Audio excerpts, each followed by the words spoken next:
Hello, good morning. My name is Victor Ogwinkan. You're welcome today today in the news on Vanguard Live. Yes, we are back again with all the major headlines, interesting headlines, all across Nigeria. And then, if you're just joining us, this is how we do it every morning, every blessed morning of the week, where we give you news and analysis and breaking news, even as the show continues. Okay, so today we have some juicy news everywhere, right from the National Assembly to Port Harcourt, Desiani, and also in Imo. Then, yes, Abuja, the Senate House, where everything is going down. Okay, so we start with the Vanguard this morning, and we have El Zakzaki, Shiite Stormers, two policemen injured. A very bloody scene yesterday at National Assembly when members of Shiites were reported to have invaded the National Assembly, injuring people. It was a very bloody clash, and you can see on the front page there a picture of a policeman injured, trying to get what looks like a first aid treatment, but this doesn't look good at all. Very bad on uniform, and you can see his blood all over him, and you can also see a picture of a vehicle vandalized and with the inscription "Free Zakzaki" also on that one. And then there's also another burnt vehicle. Of course, a couple of vehicles were burnt. They went and protest the release of their leader El Zakzaki. But this has even made it worse, because I know that penalty, this will not go unpunished, because everybody would have said one or two things about this, and we know this is not just the end of that news. And you can see the right there: 9 policemen injured, 40 sect members arrested. Police: the Nigerians can protest but must follow proper channels. That's from Senate. Then IG orders 24-hour surveillance on FCT and environs. You can get all of that story on page 5 of the Vanguard this morning. It was a very bloody, clash at the National Assembly yesterday as Shiites attacked the NAT. Okay. Away from that, we go to page 9, still on the Senate, where we have Senate proposes death penalty for rapists. That's a very bold move. Proposes death penalty for rapists, but it is just a proposal. We'll be waiting to see if it's going to be passed into law, and you know what that means. It is really going to be a very big step if they can make that move. Okay, and because you can see over the news in the last couple of weeks and even months, there have been different rape allegations coming from the pulpit straight to the home, and then everywhere it looks like a rape syndrome is flying everywhere, and something important must be done. This kind of step would apparently make people more cautious and then control their libido the more. Okay, so while we wait for that, it's just a proposal yet. We don't know if it's going to be accepted or declined, but that's on page 9. You can catch up with the news on page 9. Then presidential poll: Atiku defeated Buhari with 33,000 votes in Katsina. That is what a witness said. Don't forget that the 10 days the 10-day period for the PDP to tender their witnesses and evidence over that election is ongoing, and I think this is just day 3 or thereabouts. And we have learned over time where some ad hoc staff said that yes, they used the server, they transferred results to the server. Now we are hearing that another witness saying that 3,000 votes margin was what Atiku, the PDP presidential candidate, defeated its APC counterpart with. We're talking about the incumbent president Muhammadu Buhari by 33,000 votes in Katsina.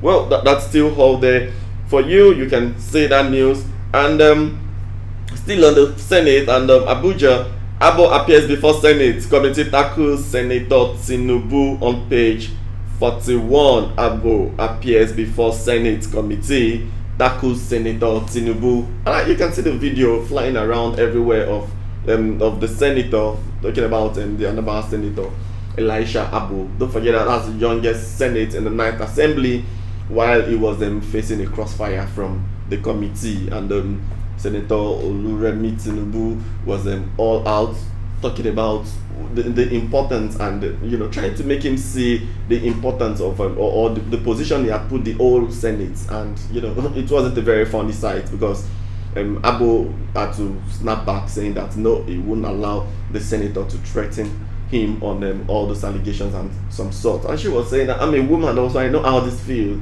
and all sort of that. A lot of things against everything these days. So you can get that news on page 41 and catch up with the news. And of course, if you want that video, you can go on our website www.vanguardngr.com and see the exchange as it all went down. Okay, away from that, let us go straight to page 8, where we have a report. Whenever there is a report or a study about Nigeria, you know, most of the time it is always far from pleasant. Okay, and we have it here again. 69% of Nigerians still live below poverty line. Wow, 69% of Nigerians still live below poverty line. Out of 200 million people, we have over 69%, talking about 100 plus, a million living in poverty line. And that is a report from Oxfam. So you can get that news and see the yardstick that was used to measure that. Whichever way it is, 69% is not pleasing at all, and of course something needs to be done. And then the president, don't forget, we said this yesterday, we are saying it today again, that the president have promised that 100 million people would leave poverty line, by the time he is done. Everything is possible. What we just have to do is to have the willpower to make it happen. Okay, so straight to page 13, where we have Tinubu, Akonde, Oshoba reconcile Akeredolu with aggrieved APC leaders in Ondo State.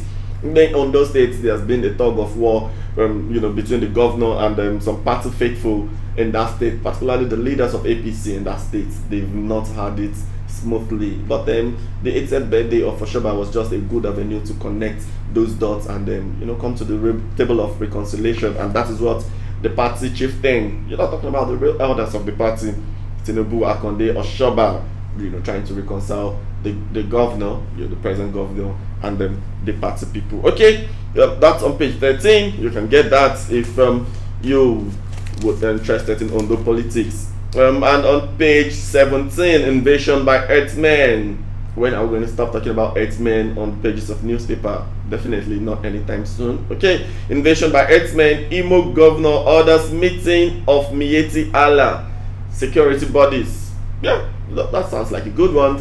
Imo governor orders meeting of Miyetti Allah security bodies. There have been news since last week or there about invasion of Earthmen in southeast, particularly in Imo State. There have been reports where they say they've been firing sporadically into the air and all sorts. But this is a good move from the governor. Let everybody, stakeholders, come to the table and talk it out. Let's just see if there is a common ground that people can get to, and talking about a way forward on that. Okay. And then Desiani finally forfeits Port Harcourt property to federal government. Desiani was a former minister, the Goodluck Jonathan cabinet, and now she has lost, finally forfeits Port Harcourt property to FG. A couple of gold worth $40 million was also recovered from her, or seized from her, a couple of days back. And that's another property. We don't know how much that is. If you really want to know, go to page 10 of the Vanguard and check it out all for yourself. Then we have corruption. We will automate NNPC system, says Kyari. Kyari is the new group managing director of the NNPC. And then he has started rolling out his plans, agenda for the next 4 years. And of course, he has said in that place that we will automate NNPC system. Kyari. They're making all those news. Then E-Daily on page 11, we have I'll be a failure if I can't speak the truth at 58. Okay, that is coming from RND himself. He said I'll be a failure if I can't speak the truth at 58. Yes, why not at 58? If you can't speak the truth, what else would you be living for? Okay, so talking about a frontline entertainer and one of the most respected in the industry. Okay. And that's on page 11. You should get that and see what it looks like. Then we have Affair for Vanguard on page 40, and there is an headline: relevance of separation of powers and its application to Nigeria. Relevance of separation of powers and its application to Nigeria. That's on page 40 on Affair for Vanguard. You can catch up with that column every Wednesday on the Vanguard. I'm talking about columnists on the Vanguard. Today we have Dear Bumi, that's the relationship matters, and we have Rotimi Fashion. And we also have the Southeast Voice, all on the front page and inside today's Vanguard. A lot of rich content there, starting from the El Zakzaki news and the Shiite people going down to the Senate, and Atiku also in the news and the witness. Then Abo, okay, and you just recall that Abo has been, has been in court, and he has been granted 5 million naira bail for that assault in the sex toy shop, that happened. And don't forget that he also apologized, sometime last week, and he has been granted 5 million naira bail. I beg your pardon. And there has been a hearing yesterday that didn't really go well as it is. So you can get all those news on the front page of the Vanguard. But then before we go, let us serve you out also from Vanguard Sports on the back page of Vanguard. We have fireworks as Eagles Bafana go for each other's jugular. Today is that day, that quarter final meeting, or should we call it a date now, between the South African and the West African giants, Nigeria. So fireworks as Eagles Bafana go for each other's jugular. Yeah. And then we also have Eagles attackers, midfielders scare South Africa's Zungu. Eagles attackers, attackers, midfielders scare South Africa's Zungu. Okay, that is that. Then Neymar's father slams PSG over late return claim. There's a lot of controversy surrounding Neymar. This episode repeats itself. Almost every transfer market, there must be a rebel. There must be a player that doesn't want to go back to a place, that is trying to force a move. We've had it with Suarez, we've had it with Coutinho, we've had it now with Neymar. I think before that it was Neymar from Barcelona to PSG, and now he's trying to go the other way. Still the same issue playing out. Okay, that is how it is when it comes to having value or putting a premium on yourself. Yes, and we have Bafana players to pocket 17 million naira each if they beat Nigeria. Yes, that is a huge premium on them Nigerians' head. Okay, so defeat Nigeria, get 17 million naira each. That's some good cash to make in 90 minutes. So South Africa coach declares Operation Stop Igalo. South Africa coach declares Operation Stop Igalo. Okay, Igalo is the center of attraction right now. Coming from that is a wonderful man of the match display. Against the Cameroonians. In that last match where they were actually dominated and crossed to the quarterfinal stage. Then we are also have Higuain refuses to leave Juventus. Still talking about another transfer saga. Okay, Higuain refuses to leave Juventus, and also Man City again trying to splash the cash, and actually I've splashed the cash on this one. City agree £8 million deal for a 16-year-old. Wow, this one must be some potential, some real star. £18 million on his head, good one. Then AFCON 2019, Roy under fire for taking Mikel to Egypt. Egypt is Mikel is still the present captain of the Super Eagles, while some persons have argued that he has gone past his prime. But it is all we have for this midfield right now, and the coach is under fire for taking him to Egypt. But would you say he has justified his inclusion in that team? Yes, for some people, no, for some people, and for some others, experience is all that matters, and that is what Mikel is actually injecting in that team. Okay, then Super Eagles Bafana clash, live on Super Sport. Yes, we can catch up with that news on Super Sport. And we have the Wimbledon Open. Serena battles pass risk to reach semi-finals. Okay, Serena in the semi-finals again after having that baby. It has been a very slow start to the top, but right now it is slowly but surely, and she seems to be getting her voodoo back. Yes, and today's fixture, if you must know, we have AFCON quarterfinals. We have Senegal versus Benin 5 p.m. and Nigeria versus South Africa 8 p.m. all going down. You don't want to miss that big one. Okay, before we go to the rest of the paper, if you're just joining us, it is Today in the News on Vanguard Live. My name is Victor Oguyinka, and we are here to review the news and give you updates as it's going down on the social media. But before we continue, let's see if we can get some good comments here for us to to link up with from our Facebook page. You can catch up with our news and then put your comments there, and let's see if we can do what we know how to do best. Okay, Oniyede Oyetunji Kasim said Nigeria is house of commotion. Sadly, he said Nigeria is house of commotion. Do you mean the whole of Nigeria or the National Assembly? We don't know. Then okay. Then we have Franco Confidence is saying, good morning Vanguard News. Education should not be for the poor alone. I think the governor and LJ chairman are more concerned with collection of tax than improving the quality of education. Most primary schools in Rivers State have just one teacher. Example, said UPA school or Wube community. This seem to be speaking with some facts. Yeah, we don't know what that's it. But a very valid point there, Franco. Thank you very much for that. Let's say some people are so selfish to the level they cannot use common sense. We have been protesting daily for the past 18 months. Police and Nigerian Army killed 100 of our brothers, and we never killed anybody. Okay, that's coming from Mujahid. Yes, talking about condemning the attack of the National Assembly. Okay, if you really want us to take these comments, you'll have to keep it simple enough. Sorry, Mujahid, I will not be able to read all of these ones here. Yes, and Olalekon Lawa says this is bad government, should do something ASAP before it gets out of hand. Okay, that's Nigeria should do something before it gets out of hand. And Oniide saying the government of the day should release their leaders. Exactly. Okay. And then we have Mosinga. Mosinga said Abo is not worth being a senator. Well, that's what he thinks. Then we have Nosral. Nosral says Senator Oluremi does not have the moral standard to judge anyone of misconduct. These are just personal opinions of people here saying, sharing their own view.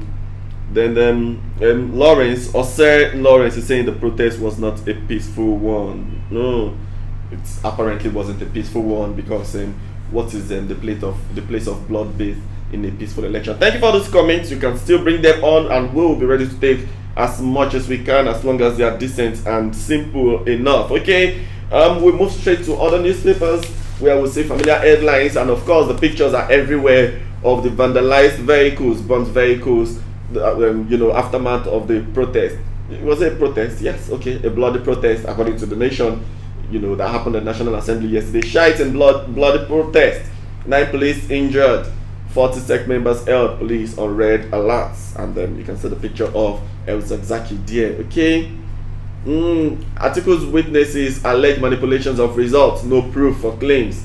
That is what the Nation is saying about the tribunal ongoing, between the PDP and the APC candidates there. And on this day, we have policeman feared dead, 8 injured as shite march on National Assembly.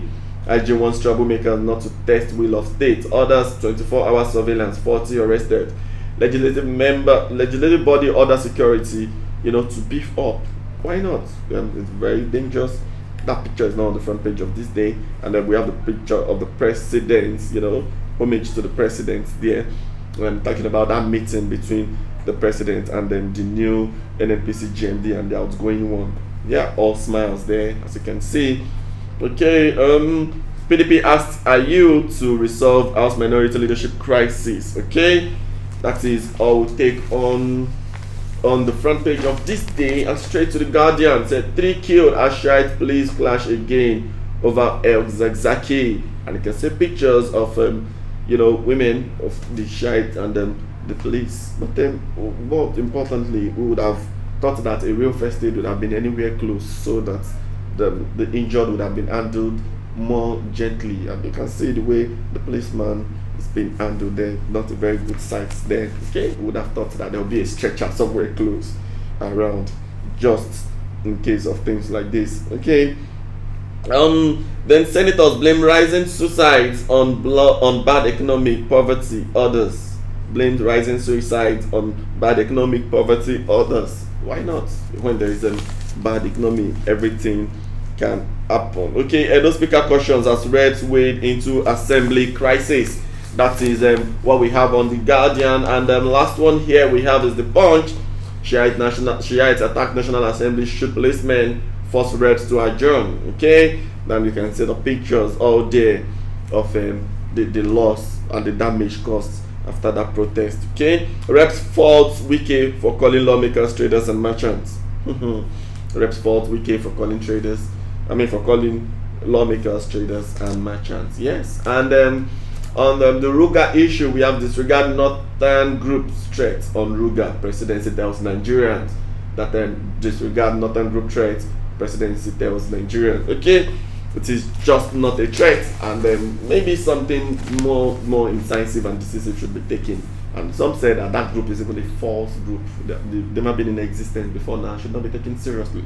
But if it is a threat on the nation and the presidency, then something much more serious has to be done in that place. Okay, so let us go straight to the social media, because that's all we'll take from the front pages of the newspapers as we have them here, and we'll straight to the social media and see what is happening and what is everybody talking about. Yes, I can see some interesting trade here.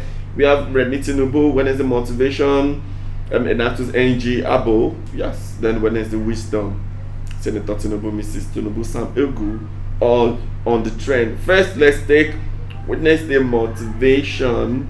You need some motivation for your Wednesday. I think you do. Okay.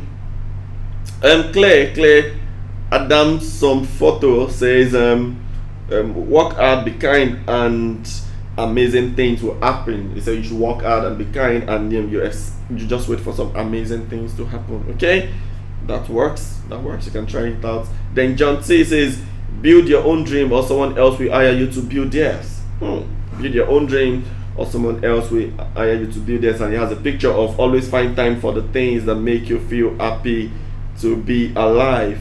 Okay, find time for things that make you happy to be alive. Good one there. Let us go to the Senate and see what people are saying about Remi Tinubu, and I hope there's no venom anyway. Okay. Then Gimba Kakanda says, I've watched a longer video of the exchange between Remi Tinubu and Elisha Abo. I get that Abo is undeserving of respect, yeah, and has anger problem, but Senator Tinubu was unnecessarily condescending. At the point, she sounded as though she's addressing a school kid, not colleague, coming from Gimba Kakanda on that one. Then Dr. Ola Brown, that's the flight doctor, says is being called arrogant and condescending. Do we realize? He said Remi Tinubu is being called arrogant and condescending. Do we realize it was a disciplinary committee, not an Owambe? Yeah. Okay. That's what she is saying there. And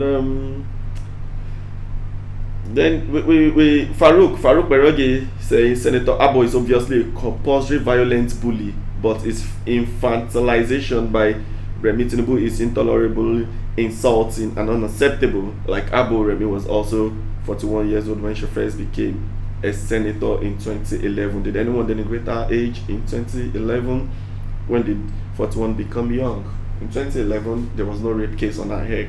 I mean, there was no assault. So this is a committee hearing, just like Dr. Ola Brown said. Then, and many other ones, you can catch up with that. And I think that is 2 for 1 day, talking about the trend that features Abo and Remi Tinubu on the same tweets. Okay, let's see if we can take something from Sam Egu. Okay, Kenny Okolobo says Remi Tinubu not chairman of Senate committee, but Sam Egu, she also betrayed her temperament by threatening with suspension. It's still on that conversation. Maybe you should catch up with it, join the conversation if you so wish, and you can just say something different from what has been saying, or you just monitor all by yourself. Yes. Before we round up, let us see. I think we have a couple of comments in addition to the ones we have taken already, and we have Abdullah saying Barry must complete his 8th year. Yeah, that is left for the court to decide, and why not if it's found not wanting. Then the top fan Friday on Oja says Nigeria under Buhari. Okay.